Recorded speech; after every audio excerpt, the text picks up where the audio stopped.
না দেখার বান করে বাইরে গেল। কোনো ঘটনা আছে, কোনো রহস্য আছে? ডাল মে কুছ কালা কালা হয়। এই যা।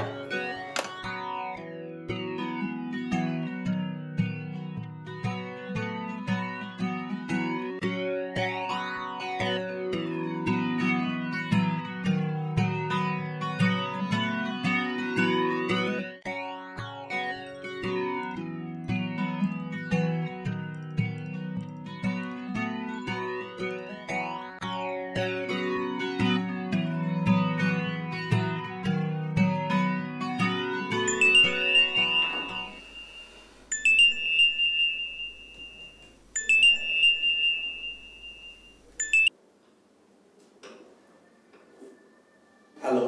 খেয়েছো? না, আমি ড্রাইভারকে পাঠিয়ে দিয়েছি। ড্রাইভারকে পাঠিয়েছো মানে? হ্যাঁ, রেস্টুরেন্ট থেকে খাবার নিয়ে আসবে। কেন, বাসায় রান্না হয়নি?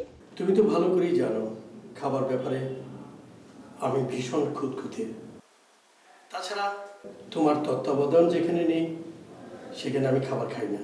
তার মানে সোনালির সঙ্গে আমার কক্সবাজার আসাটা তুমি মেনে নিতে পারছো না? এই তুমি কি বলছো মাহমুদা?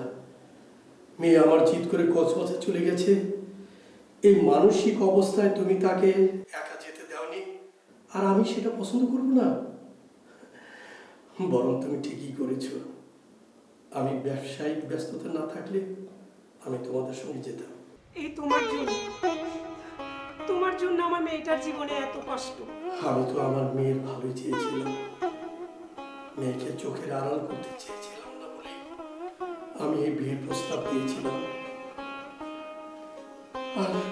আর সেই প্রস্তাবটা নিয়ে একটু মজা করতে গিয়ে আমার একমাত্র মেয়ের জীবনটা এমন হয়ে গেল। এই যে কত কষ্টে, আমি তোমাকে বোঝাতে পারবো না। মাহমুদা, মেয়ে কি শুধু তোমার একা? আমার না। আমি মেয়েকে ছাড়া এক মুহূর্ত থাকতে পারি না। ওর জন্য কি আমার কোনো কষ্ট হয় না? কোনো কষ্ট হয় না মাহমুদা?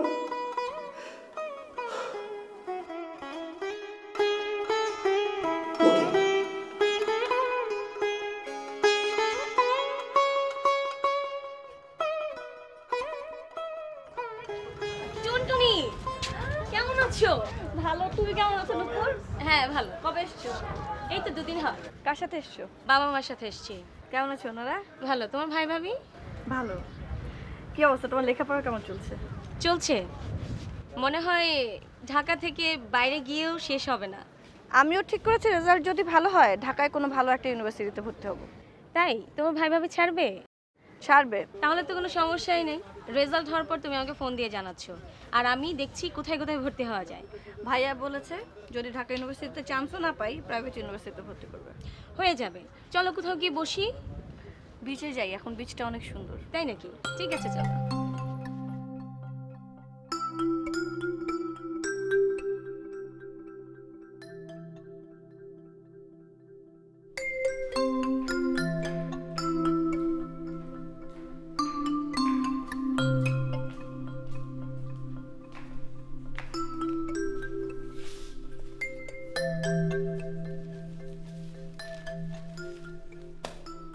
কিছু বলবি? হ্যাঁ, কিছু বলতেই তো আসলাম, কিন্তু আমি কিছু বললেই তো বলবে আমি ছোট মুখে বড় কথা বলি। ছোটদের মুখে ছোট ছোট কথা শুনতেই বেশি ভালো লাগে, কিন্তু তুই মাঝে মাঝে এমন সব কথা বলিস না যা বড়রাও সরাসরি বলে না, বুঝেছিস? আমি এখন যথেষ্ট বড় হয়েছি মা।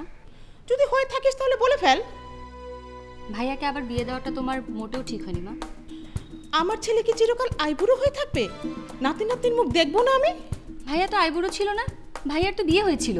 কি দোষ করেছিল রেহানা ভাবি? জানিস না কি করেছিল? আমার ছেলেকে ছেড়ে চলে গিয়েছিল। রেহানা ভাবি তো ভাইয়াকে ছেড়ে চলে যায়নি। রেহানা ভাবির যেখানে পোস্টিং হয়েছিল সেখানেই গিয়েছিল। তাছাড়া তুমি ভাইয়াকে বাধ্য করেছো রেহানা ভাবিকে ছাড়তে। তুই কি আমার সঙ্গে ঝগড়া করতে এসেছিস? আমি তোমার সাথে ঝগড়া করতে আসিনি মা, আমি শুধু বলতে এসেছি তুমি কাজটা মোটেও ভালো করোনি।